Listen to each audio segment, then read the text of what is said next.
तो नमस्ते। आज की वीडियो में हम देखेंगे टी एंड एल बीम के बारे में। ये बीम का ही एक टॉपिक है जो मैं आज की वीडियो में करवा रहा हूँ। ये टॉपिक बहुत इजी और बहुत छोटा भी है। सबसे पहले टी बीम। टी बीम दिखने में कैसी होगी? टी बीम ये दिखने में कैसी होगी? ये ऐसी होगी कुछ।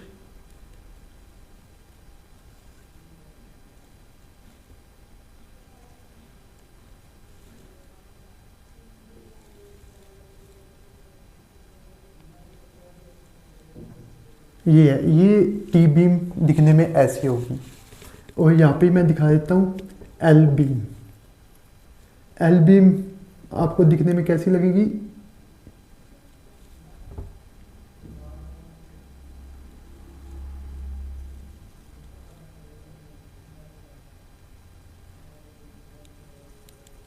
ये ऐसी होती है एल बीम। टी की शेप में टी बीम, एल की शेप में एल बीम। तो टी बीम को, इस पार्ट को क्या कहते हैं? हॉरिजॉन्टल पार्ट को कहते हैं फ्लैंज, और इस वर्टिकल पार्ट को वेब। जो टी बीम होता है ना, वो रीइंफोर्समेंट यहाँ पे होता है। ठीक है, ये हमने स्टील डाल रखा है। ये स्टील से पास होती हुई एक एक्सिस है। यहाँ से लेकर यहाँ तक होता है कैपिटल डी। ये ओवरऑल डेप्थ, इसको हम कहते हैं ओवरऑल डेप्थ। ठीक है, ये टी बीम और एल बीम होती है। अब आप सोच रहे होंगे ये हमने देखी तो कहीं नहीं, ये आपको ऐसे देखने से नहीं मिलेगी। अगर आप अपनी बाज की आंखों से देखोगे तभी आपको दिखेगी। ये देखो, ये क्या है? एक कॉलम है। अगर हम यहाँ तक देखें तो ये एक कॉलम है। कॉलम के ऊपर जब कॉलम सेंटर ऑफ बीम, ये ऊपर वाली क्या है? Beam, horizontal beam. तो हॉरिजॉन्टल बीम के सेंटर में जब कॉलम हो तो वो टी बीम बन जाता है। और जब ये कॉलम के नीचे फाउंडेशन हो, फाउंडेशन के एंड में या फिर कॉलम हो, तो ये एल बीम बन जाता है। तो ये होता है टी बीम, वो होता है एल बीम। अब इसका ये हॉरिजॉन्टल पार्ट फ्लैंज कहलाता है, वर्टिकल पार्ट वेब कहलाता है। इसमें तो ये कॉन्सेप्ट था इतना तो।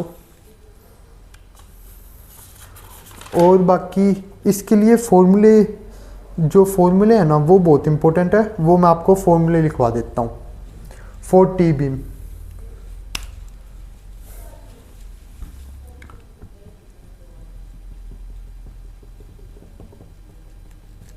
ये क्या है? T beam. इसके फॉर्मूले में सबसे पहले मैं इफेक्टिव लेंथ का फॉर्मूला लिखवा रहा हूँ। ये फॉर टी बीम, इफेक्टिव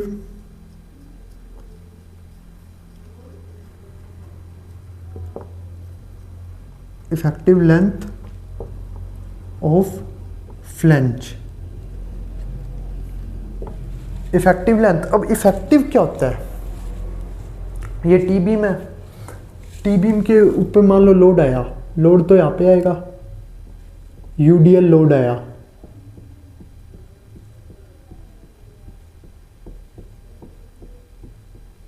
ऐसे यूडीएल लोड आया। लोड से क्या होगा? ये बीम डिफ्लेक्ट करेगी।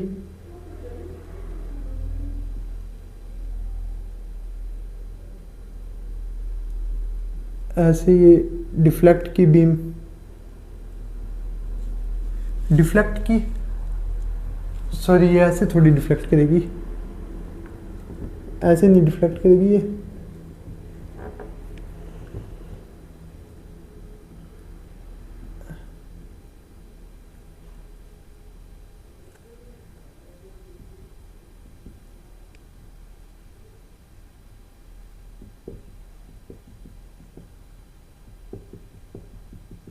ये ऐसे डिफ्लेक्ट करेगी। तो ये ऐसे डिफ्लेक्ट की टी बीम। अब जितना पार्ट इफेक्टिवली डिफ्लेक्ट मतलब जितना पार्ट डिफ्लेक्ट नहीं किया उसको हम कहते हैं इफेक्टिव लेंथ ऑफ फ्लैंज। ठीक है, जितना पार्ट बेंड नहीं हुआ उसे हम कहते हैं इफेक्टिव लेंथ ऑफ फ्लैंज। इसको हम किससे डिनोट करते हैं, बी इफेक्टिव। तो ये किसकी वैल्यू है, बी इफेक्टिव। इसका फॉर्मूला होता है, तो वो लिखो B effective is equal to N0/6 plus BW plus 6DF। ये पहले लिख लो, फिर मैं आपको बता देता हूँ ये क्या क्या चीज़ें हैं। और दूसरा हाफ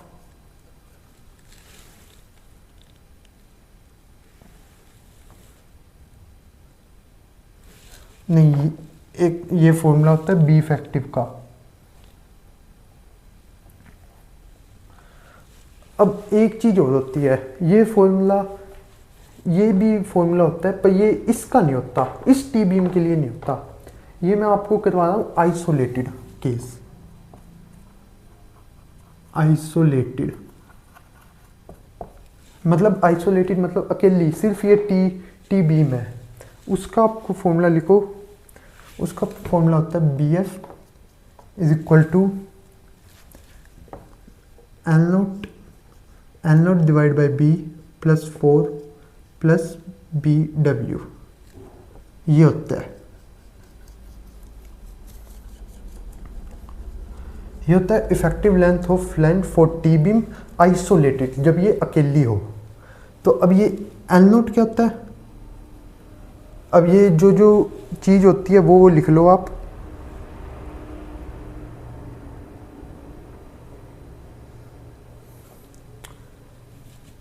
N0 की वैल्यू होती है, वो आपको याद रखनी पड़ेगी। ठीक है, N0 की वैल्यू सिंपली स्पॉटेड बीम के लिए L होती है और कैंटिलीवर बीम के लिए 0.7 L। ये आपको याद रखनी पड़ेगी N0 की वैल्यू। ये आप इधर पुट कर देना ना, N0 पता चल गया। N0 बी क्या होता है, पूरा, ये पूरी ब्रेथ कितनी होगी, एंड से लेके एंड तक स्मॉल बी पता चल गया। फोर्थ तो पता ही है। अब BW, अब W क्या है, W डिनोट करता है वेब को। तो ब्रेथ ऑफ वेब मतलब ये इतनी ब्रेथ, ये क्या है, BW। ठीक है, यहाँ से लेके यहाँ तक ब्रेथ ऑफ वेब। तो ये हो गया इफेक्टिव लेंथ ऑफ फ्लैंज, ये इतना। ये फॉर्मूला आपको याद रखना पड़ेगा, इसकी टेबल भी आपको ये याद रखनी पड़ेगी। और ये टी बीम आइसोलेटेड के केस में ये होता है। अब एल बीम में भी फॉर्मूला होता है effective length is equal to, बस एल का याद रखने का एक ईजी है, इसके आगे 0.5 लगा दो, मतलब 0.5 into N0 divide by B plus 4 plus BW। ये N0 के केस में होता है। और जो चीज़ें यहाँ पे इसमें बताई मैंने वही N0 में है। और ये भी कौन सा केस है, आइसोलेटेड। तो ये हो गया। अब मैं बताता हूँ वैसी बीम जो मतलब आइसोलेटेड नहीं है, जो कॉन्टिन्यूस है, जिसमें टी एल बीम ऐसे चलती जा रही है साइमल्टेनियसली, वो बीम के बारे में। ये इसके आप स्क्रीनशॉट ले लो, ये मैं रफ करने वाला हूँ।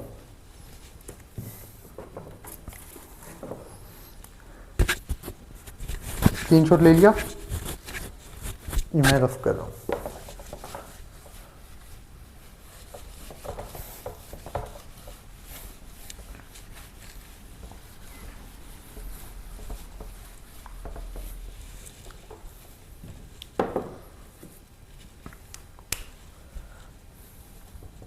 अब अगर कोई ऐसा केस हो, मतलब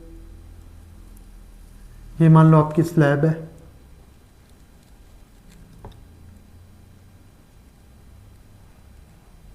ये एल बीम बनी, ये टी बीम, ये टी बीम, ये टी बीम, ये फिर से एल बीम। मतलब बीच वाली बन रही है एल टी बीम और लास्ट एंड वाली बन रही है एल बीम। ठीक है, तो अब इस स्ट्रक्चर को वैसे आप क्या कहते हैं? इस स्ट्रक्चर को कहते हैं मोनोलिथिकल स्ट्रक्चर। मोनोलिथिकल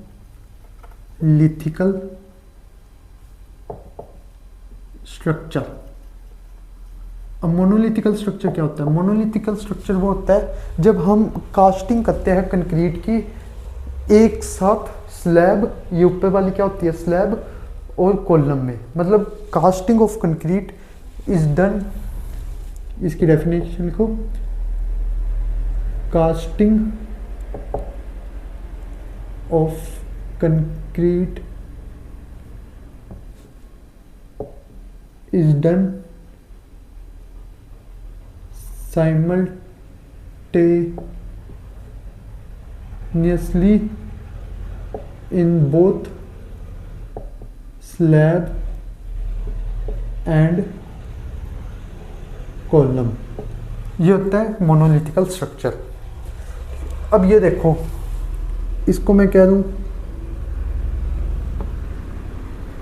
B1, या पहले मैं आपको फॉर्मूला बता देता हूँ।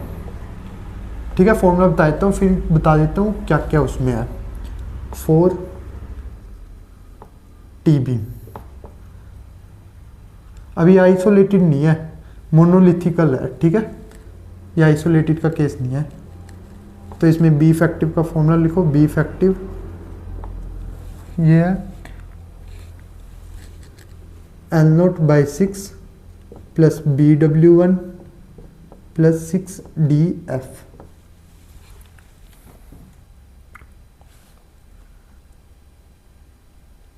या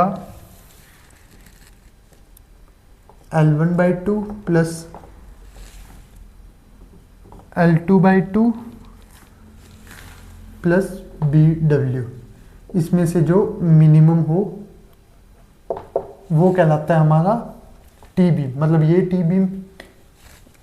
अब देखो एल नोट तो जो मैंने पिछला टेबल बताया था ना, वो ही एल नोट की वैल्यू, तो एल नोट तो हो गया।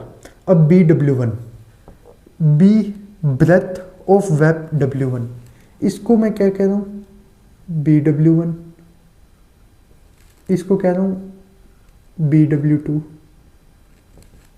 इसको कह रहा हूँ BW3।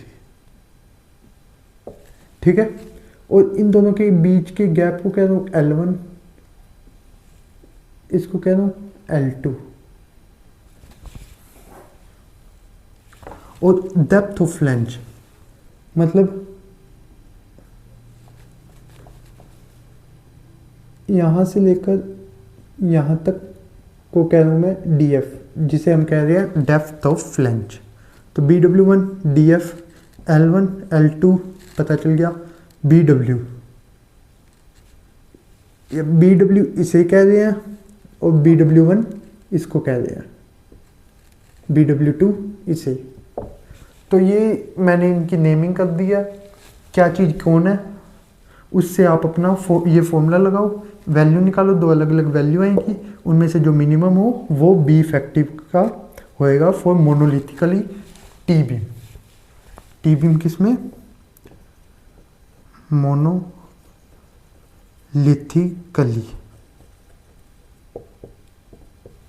अब फिर आता है फॉर एल बीम।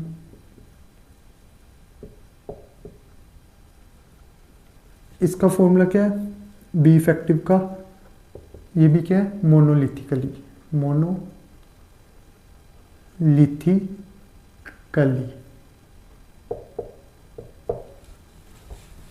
इसका फॉर्मूला सुनो, L0/12 plus BW plus 3DF, या फिर